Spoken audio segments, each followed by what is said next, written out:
Hi, I'm Sharon Anaja. To kick off We Are Resilient, I'm here to tell you today my story about resilience, about overcoming the odds, and about finding my silver lining. So, if you were to look at my life from the outside when I was in my 30s, you would think, oh, well, she's doing very well. I was climbing that corporate career ladder, I'd bought my own place, I was traveling around the world. In general, leading a fairly regular, normal life. And then one day, my whole world came crumbling down around me.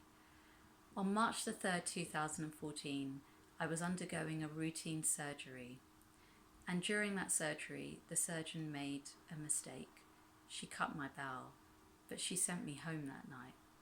Within 48 hours, I was being wheeled back into A&E in absolute agony, unable to really speak through the pain, only to be told by another surgeon that I only had a couple of hours to live and that I needed another emergency operation. I couldn't believe what I was hearing. I was only 34 years old. I had developed something called peritonitis. It's a silent killer because it often goes undetected for a while, and then when it is caught, it's often too late. I so remember when I was on my deathbed and I was fighting back the tears, both me and my dad, and I turned to him and I said, I don't want to die. I haven't even got a chance to fall in love, to get married, to have children, and it's really not fair. I'll never forget the terror that I experienced as I was being wheeled down to surgery, knowing that the odds of survival was so low. And I'll never forget the pain in my parents' eyes as they said goodbye to me, not knowing whether we would all see each other again.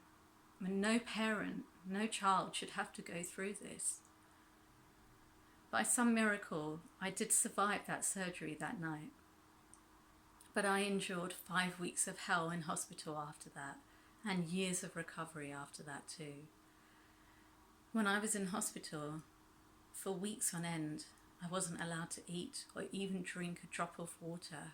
I was just withering away. I couldn't get out of bed. I couldn't walk. I was so afraid to fall asleep because I thought that I would never wake up again. I had developed post-traumatic stress disorder. I didn't know it at the time. I felt so alone. I didn't know who to turn to. I didn't know how to express my feelings. And I definitely didn't have the tools or the strategies to be able to manage the fear and the anxiety I was feeling. And everyone around me was carrying on with their lives as normal. Why wouldn't they? But I was in my mid-30s and I was starting my life from the beginning, and there was no manual to tell me how to do it. So I was very British about it, very stoic. I just carried on because I thought, well, what else shall I do? But I was drowning in a sea of anxiety, and I didn't know how to get myself out of it. I didn't know how to tell people that I felt weak. I didn't know how to express vulnerability. In the end, I just had a massive breakdown because I couldn't manage. And amidst all those tears and the feelings of self-destruction, there were 3 things that really, really pulled me up out of it. The first one was, in the end, I did pluck up the courage to tell a very good friend at work how I was feeling. Her kindness and her compassion towards me really, really helped me in that dark time. And I can't thank her enough. By telling someone, I lightened the load off my shoulders, and I felt like I could start to identify with the emotions and start to process them a little bit more because I'd just been running away from them this whole time. The second thing was my older sister came to me and she said, Sharon, you've got to find your silver lining in this experience so you can move forward. Her intervention was so crucial because it really flipped my mindset from one of loss and fear to one of hope and gratitude. My God, I did have a second chance in life and I got to start over again. Other people couldn't do that, but I could. And the third thing was, I used to set myself small but achievable daily goals just so that I had something positive to focus on. And over time, I realized that those small goals became the building blocks, the foundations of the life that I really wanted to create, that was going to be based on joy and abundance and gratitude.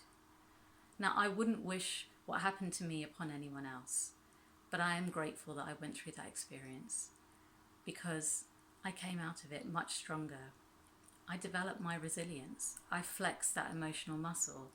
And now when other adversities comes my way, like what I'm facing at the moment, I know that I trust myself to be able to get through it. I know that I'll come out the other side, and I know I will thrive. So I would invite anyone who's listening to this, or if they know anyone in their network who has faced a challenge or adversity and come out of it the other side, to please share their story so that we can all learn together from their experiences as well as my own. And to the people who do share their stories, I ask you to please just use the hashtag #WeAreResilient so we can collect together all those stories. Anyone who does share their story, I just want you to know that I hear you, I see you, and I salute you. Thank you.